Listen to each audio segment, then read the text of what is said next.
جہان ایک عالم ہے جس میں وہ جا چکا ہے، اسے عالم برزخ کہتے ہیں۔ اس برزخ کے بعد ایک اور عالم ہے، ایک اور جہان ہے جسے عالم آخرت کہتے ہیں۔ زندگی سے عالم برزخ میں جانے کے لیے موت آتی ہے،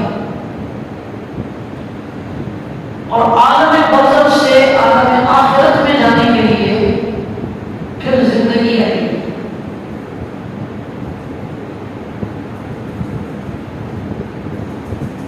وہ جو زندگی آئے گی، اسی زندگی کو بعض موت، اسی زندگی کو مرنے کے بعد دوبارہ اٹھنا سے تعبیر کیا جاتا ہے، اور یہ بعض موت پر حق ہے۔ قرآن کریم کی 20 آیتوں میں نہ صرف اسے ثابت کیا گیا ہے، اسے بتایا گیا ہے، بلکہ اس کے برحق ہونے کو سمجھایا گیا ہے،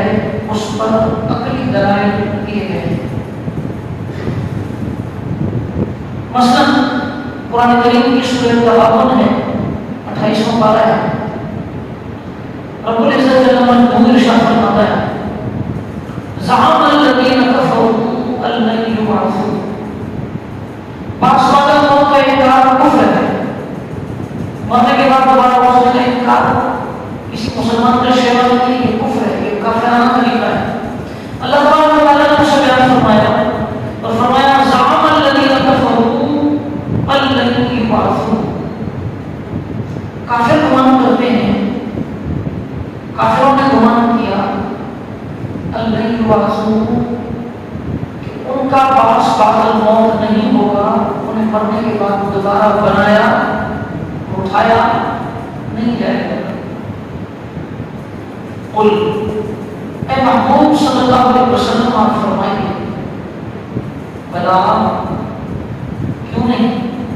ایسا ہوگا۔ وربی لتبعثن، میرے رب کی قسم تم ضرور ضرور اٹھائے جاؤ گے۔ ثم لتنبؤن بما عملتم، پھر اپنے اپنے عملوں کی خبر بھی دیے جاؤ گے، تمہیں تمہارا ایک ایک عمل بتایا بھی جائے گا، رجسٹر پڑھوائے جائیں گے، فرشتوں کے ذریعے گواہیاں دلوائی جائیں گی، تمہارے اپنے اعضاء جسمانی ایک ایک کیا ہوا عمل بولیں گے اور بتائیں گے کہ ہم سے یہ ہوا تھا۔ فرمایا یوں تمہیں تمہارے عملوں کی خبریں۔ یہ سورہ واقعہ میں بھی ہے اور 23ویں پارے سورہ صافات میں بھی ہے۔ سورہ واقعہ کے دوسرے رکوع میں اور 23ویں پارے سورہ صافات کے پہلے ہی رکوع میں۔ الفاظ دونوں جگہ کے ایک ہی۔ سورہ واقعہ میں یوں ہے وَقَالُوا يَقُولُونَ، کافر دنیا میں کہا کرتے تھے، کافروں کا عقیدہ یہ تھا پاس والوں کو کوئی چیز نہیں، مرنے کے بعد دوبارہ اس کو کوئی چیز نہیں۔ وَقَالُوا يَقُولُونَ، وہ یہ کہا کرتے تھے۔ اب یہ جو اگلے الفاظ ہیں یہ صافات اور واقعہ دونوں ہیں۔ اَإِذَا مِتْنَا وَكُنَّا تُرَابًا وَعِظَامًا، کیا جب ہم مر جائیں گے، وَكُنَّا تُرَابًا وَعِظَامًا، ہم مٹی ہو جائیں گے، ہڈیاں ہو جائیں گے، ظاہر پہلے ہڈیاں ہوں گے، پھر وہ ہڈیاں مٹی میں تبدیل ہو جائیں گے، آگے پیچھے ہو جائیں گے، ہم مٹی ہو جائیں گے، ہم ہڈیوں کا ڈھانچہ رہ جائیں گے، پھر وہ مٹی بھی نابود ہو جائے گی اور وہ ہڈیاں مٹی ہو کر مٹی میں مل جائے گی۔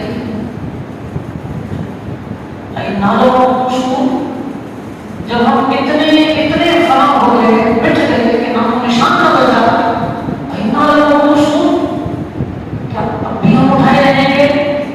اچھا ہم تو ہمیں اب کیا ہمارے پہلے باپ دادا بھی اٹھائے جائیں گے؟ سورہ صفات کا یہ الفاظ ہے قل نعم، محبوب فرمائیے ہاں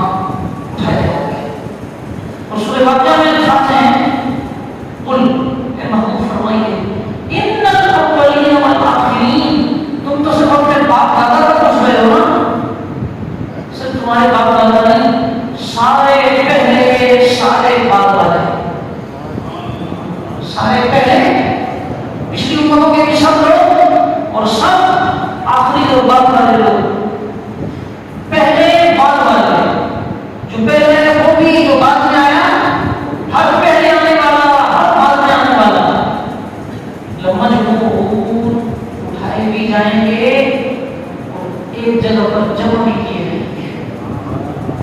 بنا کر تم ہی جیسا انسان کر کے تم ہی کو لے کر آئیں گے، جیسے اس دانے کو کارآمد بنا کر وہی دانہ پھر سے زمین سے پھاڑا، تو جیسے دنیا میں دیکھتے ہو کہ ایک دانہ ایک بیج فنا ہو گیا تھا، نظروں سے اوجھل ہو گیا تھا، اب اس کا نظر آنا، اس کا واپس آنا، اس کا نکلنا تمہیں ممکن نہیں معلوم ہوتا تھا، ہم نے ممکن بھی کر دکھایا بلکہ واقع بھی کر دکھایا، تمہارے ہاتھوں میں بھی آ گیا، ایسے ہی انسان مر کر مٹ کر فنا ہو کر زمین میں مل جائے، ہڈیاں ہو جائے، پٹیاں ہو جائے، کچھ بھی ہو جائے، جیسے دانے کو واپس لا سکتے ہیں، زمین میں فنا ہوئے انسان کو بھی زمین سے نکال کر واپس لے آتے ہیں۔ تو یوں اللہ تعالیٰ نے اس کو انسان سے سمجھایا۔ اس پر ایک سوال اور ہوتا ہے،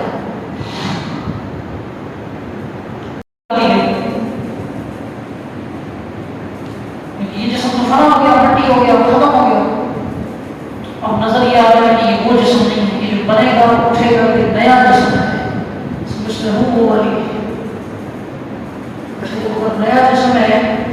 اب اس سے بھی بڑا سوال کھڑا ہو گیا، سوال یہ ہے کہ گناہ اس جسم نے کیے تھے، حساب کس جسم سے لیا جائے گا؟ گناہ اس جسم نے کیے تھے، عذاب جہنم کا اس جسم کو دیا جائے گا، نیکیاں اس جسم نے کی تھی، ثواب اس جسم کو دیا جا رہا ہے جو کہ نیا ہے، جو قیامت آنے پہ بنا ہے، یہ نیا جسم ہے۔ تو پھر یہ اللہ کا قانون، کوئی سوال کرنے والا کہہ سکتا ہے کہ نعوذ باللہ یہ اللہ کا کیسا قانون ہے، ثواب نیکی ایک جسم کر رہا تھا، بدلا دوسرے جسم کو مل رہا ہے، گناہ ایک جسم کر رہا تھا، عذاب دوسرے جسم کو مل رہا ہے، پہلا جسم تو فنا ہو گیا، اور اگر وہ نہیں باقی دوسرے جسم ہے، پھر سوال نہیں کھڑا ہے کہ پھر اللہ تعالیٰ کا یہ نظام آخرت و نظام حساب و نظام سزا و جزا کیسا ہے، کرے کوئی بھرے کوئی، گناہ ہونے کی ایک جسم میں کی، ثواب و گناہ سزا و جزا دوسرے جسم کو مل رہی ہے، اس کا کیا ہے؟ اس کا جواب یہ ہے، تھوڑا سا تفصیلی اور لمبا ہوگا لیکن آپ کو سمجھاتا ہوں آسانی سے۔ اس کا جواب یہ ہے، ایسا نہیں ہے کہ گناہ اور جسم کرے، عذاب اور جسم کو نہیں، بلکہ وہی جسم اللہ تبارک و تعالیٰ اٹھائے گا، اسی جسم میں جو اس کی روح تھی اسی کی روح اسی میں ڈالے گا، اسی کی روح کو اللہ تبارک و تعالیٰ اسی کے جسم میں ڈال کر جس جسم نے گناہ کیا تھا، گناہ کا صلہ بھی وہی جسم پائے گا، اور جس جسم نے نیکی کی تھی نیکی کا صلہ بھی وہی جسم پائے گا، وہی ہوگا۔